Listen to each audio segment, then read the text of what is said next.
வணக்கம். வாழ்க வளமுடன். மகாபாரதத்தின் ஒரு உபகதை. எப்போதும் மகாபாரத ராமாயணத்தோட உபகதைகளை படிக்கிறதுக்கு எனக்கு ரொம்ப ஆசை. சின்ன வயசில் அம்புலி மாமா படிக்கும்போது அதில் வரக்கூடிய உபகதைகளை தொடர்ந்து படிப்பேன். ரொம்ப இன்ட்ரெஸ்டிங்காக இருக்கும். அதுக்கு முதல்ல மகாபாரதம் ராமாயணம் முழுசாக நம்மளுக்கு தெரிஞ்சிருக்கணும்.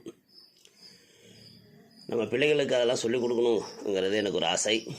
ப்ளஸ் அவங்களையும் படிக்க தூண்டணும் இந்த மாதிரி நல்ல புத்தகங்களை. சரி, இப்போ அந்த உபகதையை பற்றி பார்ப்போம். சகுனி பற்றி உங்களுக்கு என்ன தெரியும்? அதை தான் இப்போ பார்க்க போகிறோம். சகுனினா யாருன்னு கேட்குறவங்க இருப்பீங்க. மகாபாரதம் கொஞ்சம் படிச்சுங்க. அதாவது துரியோதனன், அதாவது கௌரவர்கள் பாண்டவர்களோட மாமா சகுனி.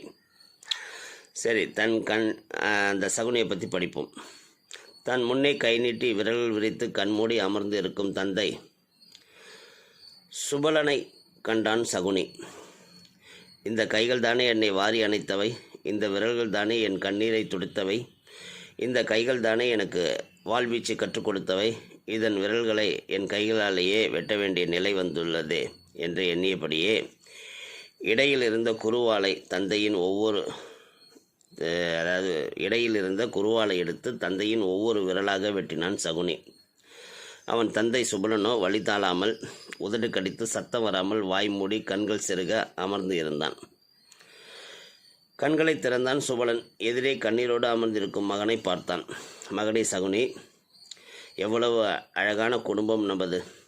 காந்தாரி என்ற அழகு மகள், வீரத்துக்கு இலக்கமாக 3 புதல்வர்கள், அதில் இளையவனாய் நீ. இன்றோ அனைவரையும் இழந்து அனாதைகளாக நிற்கிறோம். இதோ இன்னும் சிறிது நேரத்தில் நானும் இறந்து விடுவேன். நீ இருக்க வேண்டும்.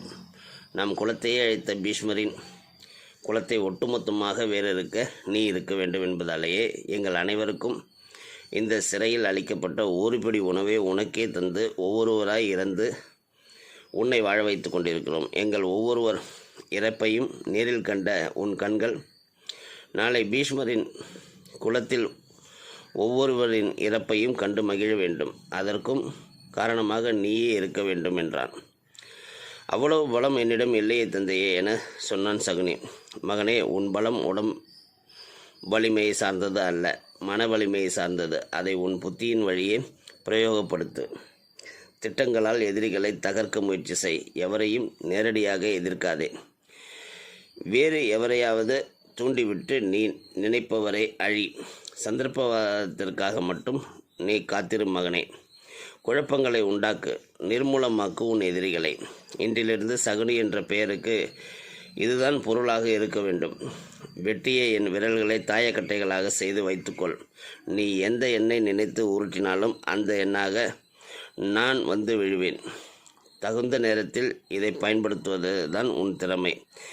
எந்த குலத்தின் பெருமை நம்மால் கெட்டுவிடும் என எண்ணி நம் சிறையில் அடைத்த பீஷ்மர் அழித்தாரோ அந்த குலத்தையே நாசம் செய்வதுதான் உன் வாழ்க்கையின் லட்சியமாக இருக்க வேண்டும் என்றான் சுபலன். தந்தையே, நாம் என்னதான் தவறு செய்தோம்? எதற்காக பீஷ்மர் நம்மை அழிக்க துணிந்தார்? என் சகோதரி காந்தாரியை கூட அவர் வந்து கேட்டதால் தான் திருதராஷ்டிரனுக்கு மனமுடித்து கொடுத்தோம். பிறகு ஏன் நமக்கு இந்த முடிவு என்று கேட்டான் சகுனி. அருமை மகனே, காந்தாரியின் ஜாதக பலன்படி அவளுக்கு முதல் கணவனாக வருபவன் உடனே பலியாவான் என இருந்ததால் ஒரு ஆட்டுக்கடாவை அவளுக்கு சாஸ்திரப்படி திருமணம் செய்து அதனை பலியிட்டோம். அதன் பின் சில காலம் கழித்து அவளுக்கு 2வது திருமணமாக திருதராஷ்டிரனை மணமுடித்தோம். இது பீஷ்மருக்கு தெரிந்தவுடன் கோபப்பட்டார். நமது விளக்கத்தையும் கேட்கவில்லை. ஆடாகவே இருந்தாலும் அது பலியானதால் காந்தாரி ஒரு விதவை தானே. ஒரு விதவையை என் குலத்தின் கட்டி வைத்து என் குலப்பெருமையை சீர்வழித்து விட்டீர்கள்.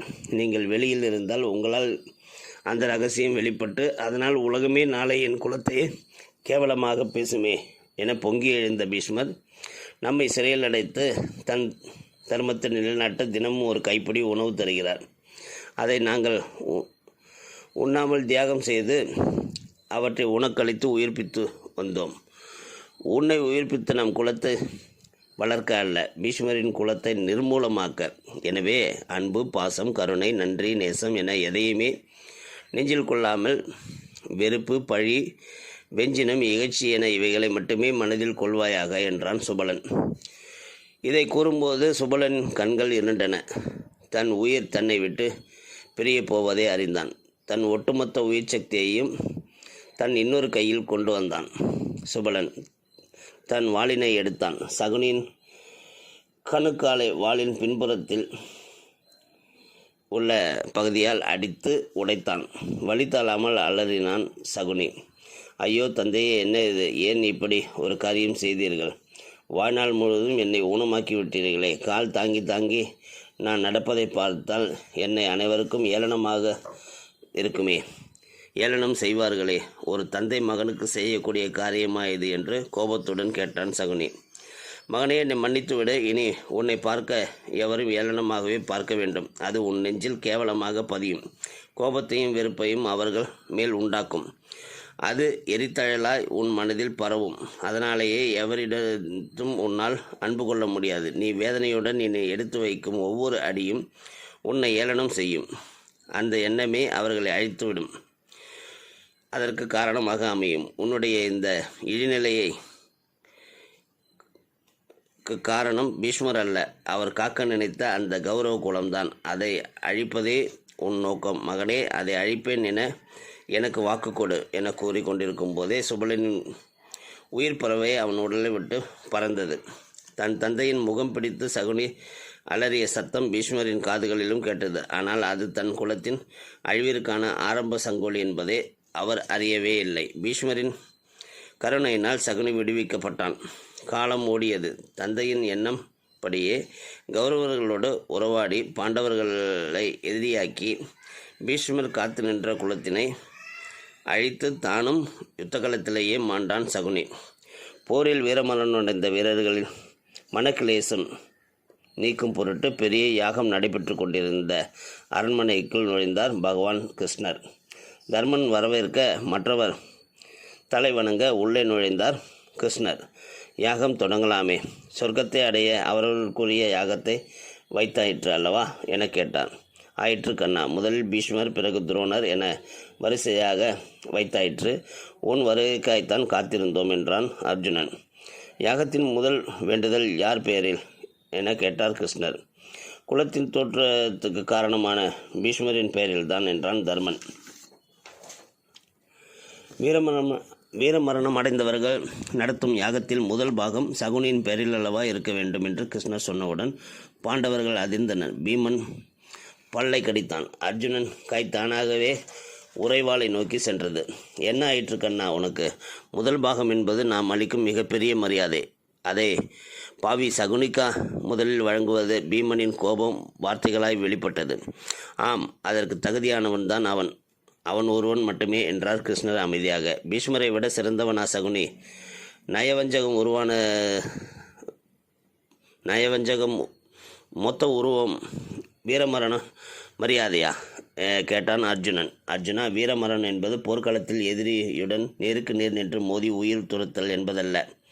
தான் கொண்ட கொள்கைக்கு எந்த மாதிரியான தியாகத்தையும் புரிந்து எத்தனை தடைவரினும் தகர்த்து தன் லட்சியத்தை நிறைவேறிய பின் கடமை முடிந்ததென தன் உயிர் துறப்பதுதான் வீரமரணம். இதில் பீஷ்மரை விட உயர்ந்தவன் சகுனியே என்றார் பகவான்.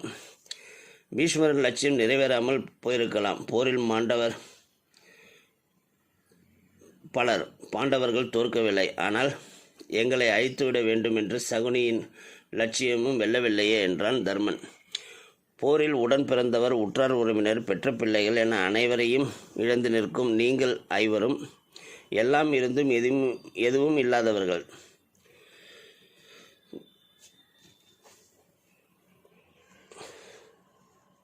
நீங்கள் நடைபெறமாக வாழ்பவர்கள். என் இருப்பு ஒன்றோ உங்களை இங்கு இருக்க வைத்துள்ளது. உங்கள் வாரிசுகளை அழித்த பின்னும் சகுனியின் ஆசை நிறைவேறவில்லை என்றா சொல்கிறீர்கள் என்று கேட்ட கிருஷ்ணன் கேள்வி கணைகளிலிருந்து உண்மையை தாங்க முடியாமல் தலை குனிந்தார் பாண்டவர்கள். அப்படி பார்த்தால் சகுனியின் லட்சியம் எங்களை அழிப்பதை விட துரியோதனனுக்கு வெற்றியை தேடித்தருவதில் தானே இருந்தது. அது நிறைவேறவில்லையே. கௌரவர்கள் அனைவரும் அழிக்கப்பட்டனர் என அர்ஜுனன் வினவ சிரித்தபடியே கிருஷ்ணர், அர்ஜுனா, எதை நினைத்து தன் வாழ்வை சகுனி ஆரம்பித்தானோ அதை முடித்தான், சென்றான். ஒரு புறம் 100 எதிரிகள், இன்னொரு புறம் 5 எதிரிகள். உங்கள் 5 அழிப்பதாக கூறியே பல செயல்களின் மூலம் தனது 100 எதிரிகளை உங்கள் மூலமே அழித்து உங்களையும் நடைபெணமாக்கியவன் சகுனி என்பதை அறியாமல் பேசுகிறாய் என்றார் கிருஷ்ணன். என்ன, கௌரவர்களை அழிப்பதே சகுனியின் லட்சியமா? ஏன் கண்ணா, ஏன்? இதுவரை மௌனமாக இருந்த திருதராஷ்டிர கேட்டான். கௌரவர்களை மட்டுமல்ல, உங்கள் ஒட்டுமொத்த குலத்தையும் வேறு இருப்பதே அவன் நோக்கம், லட்சியம் எல்லாம். அதை நிறைவேற்ற தனி ஒருவனாக அவனால் முடியாது என்பதால் கௌரவ பாண்டவர்களிடையே விரோதத்தை வளர்த்து தன் லட்சியத்தை நிறைவேற்றி கொண்டான் சகுனி என்றார் கிருஷ்ணர். பாம்பென்று தெரியாமல் பால் வளர்த்து நானே என் பிள்ளைகளின் அழிவிற்கு காரணமாகி போனேன். பல்லை கடித்து காலை தரையில் உதைத்து தன் கோபத்தை வெளிப்படுத்தினார் திருதராஷ்டிரன். இல்லை, நச்சு பாம்பல்ல சகுனி, அடிபட்ட புலி. அவனை பழிவாங்க பதுங்கி காத்திருந்தான். நேரம் வந்ததும் சரியாக பயன்படுத்தி கொண்டான் என்றார் கிருஷ்ணர். துரோகி, நல்லவன் போல் நடித்து ஏமாற்றினானே என புலம்பினார் திருதராஷ்டிரன்.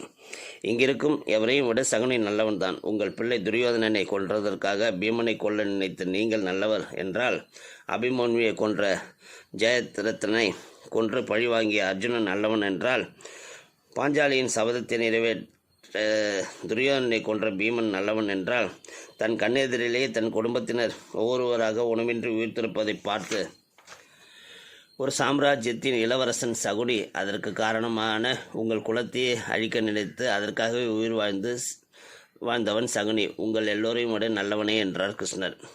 என்ன சொல்கிறாய் கண்ணா? எங்கள் குலத்தால் சகுனியின் குடும்பம் அழிந்ததா?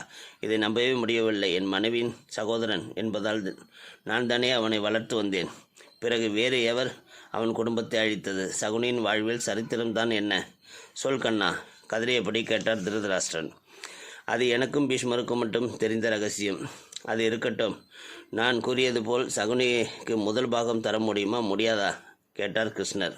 கோபப்படாதே கண்ணா. யாகத்தின் முதல் பாகத்தை எவருக்குமே தீங்கிழைக்காத, எவரிடத்தும் தவறு செய்யாத பீஷ்மரை விட்டுவிட்டு சகுனிக்கு தர சொல்வதை எங்கள் மனம் ஏற்கவில்லை என்றார் தர்மர். தர்மா, வீணாக நல்லவனாக ஒழுக்கமானவனாக இருந்த சகுனியை இந்த நிலைக்கு ஆளாக்கிய பீஷ்மர் தான் என்பதை நீ அறிவாயா? சகுனியின் குடும்பத்தையே உங்கள் குலத்தின் பெருமை குறைந்துவிடக்கூடாது என்பதற்காக அழித்து மறைத்தவர் பீஷ்மர் தான், அறிவாயா? தப்பி பிழைத்தவன் சகுனி தன் வாழ்வையே மாற்றிக்கொண்டான். தன் லட்சியத்தை வெல்வதற்காக இதில் ஈடுபட்டான். என்ன தவறு? போரை வெல்ல நாம் செய்த அதர்மங்கள் எல்லாம் தர்மங்களாகும்போது அவன் கொண்ட லட்சியம் வெல்ல சகுனி செய்த செயல்களும் தர்மங்களே என்றார் கிருஷ்ணர். பாஞ்சாலியை துகிலுரிக்க வைத்தவன் தான் சகுனி. அது செய்தது தர்மமா? கேள்வியாக கேட்டான் பீமன். பீமா, வரம்பு மீறி பேசுகிறாய். யோசித்துப்பார். அன்றைய நிகழ்வை எனக்கு பதிலாக என் மாமன் சகுனி தாயம் உருட்டுவார் என துரியோதனன் சொன்னவுடன், எங்களுக்கு பதிலாக கண் தாயம் உருட்டுவான் என உங்களின் எவரேனும் கூறியிருந்தால் அது நடந்தே இருக்காது. அங்கு போட்டி தர்மனுக்கும் துரியோதனனுக்கும் இடையேதான் நடந்ததை தவிர சகுனியுடன் அல்ல. அந்த இடத்தில் தாயக்கட்டைகளைப் போல சகுனியும் ஒரு கருவியே. பாஞ்சாலியின் அவமானம் சகுனியால் திட்டமிடப்பட்டதல்ல. அதற்கு முழுக்க பொறுப்பேற்க வேண்டியவர்கள் தருமனும் துரியோதனனும் தான். வேடிக்கை பார்த்து கொண்டிருந்த உங்களைப் போல சகுனியும் பார்வையாளன் தான், பழிகாரன் அல்ல. புரிந்து கொண்டு பேசு.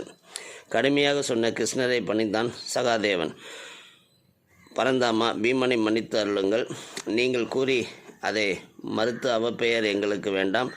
இந்த யாகத்தின் முதல் பாகம் சகுனிக்கு தரப்படும் என்றான் சகாதேவன். அனைவரும் வேறு வழியின்றி ஒப்புக்கொண்டனர். யாகம் முடிந்து கிருஷ்ணர் விடைபெற்றார். அவரை பின்தொடர்ந்த சகாதேவன், பரமாத்மா, சகுனிக்காக பரிந்து பேச தாங்களே முன்வந்தது ஆச்சரியம். இதற்கு கண்டிப்பாக வேறு காரணம் இருக்கும். அதை நான் அறியலாமா? யுத்தத்தில் சகுனியை கொன்றவன் என்ற உரிமையில் கேட்கிறேன் என்றான் பணிவுடன். சகாதேவா, காலத்தின் மறு உருவம் நீ. அதனால்தான் உனக்கு எதிர்காலம் அறியக்கூடிய ஜோதிட கலை எளிதாக வந்தது. சகுனியை கொன்றது நீ அல்ல. அவன் லட்சியம் முடிந்தவுடன் உன் உருவான காலம் அவனை அழைத்து கொண்டது. கவலை வேண்டாம். அது மட்டுமின்றி இந்த பிரபஞ்சத்திலேயே அவன் காலம் முழுவதும் என்னையே அடுத்து நான் என்ன செய்வேன் என்பதையே அனுதினமும் நினைத்து கொண்டிருந்தவன் சகுனி. அது பக்தியாக இல்லாவிட்டாலும் கூட என்னையே நினைத்திருந்ததால் அவனும் என் பக்தனே. என் ஒவ்வொரு அசைவிற்கும் பொருள் அறிந்தவன் அவன் ஒருவனே. அவன் உயிரோடு இருக்கும் வரை என்னால் அவனுக்காக எதுவும் செய்ய முடியவில்லை.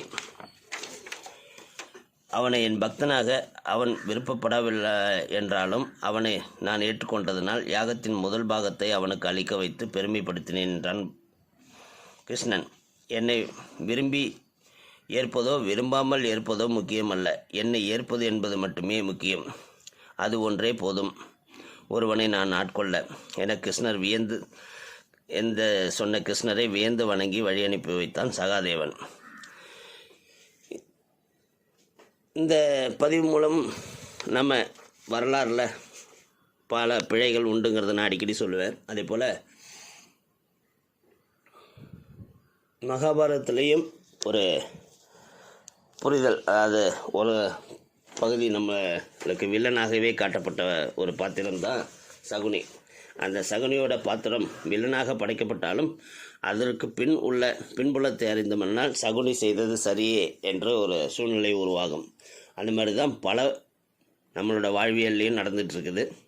பல பேர் செய்யும் செயல்களுக்கு அதற்கான காரண காரியங்களை நாம் அறிவதே இல்லை என்கிறத இந்த பதிவு மூலம் உங்களுக்கு புரிஞ்சிருக்கும்னு நினைக்கிறேன். வாழ்க வளமுடன்.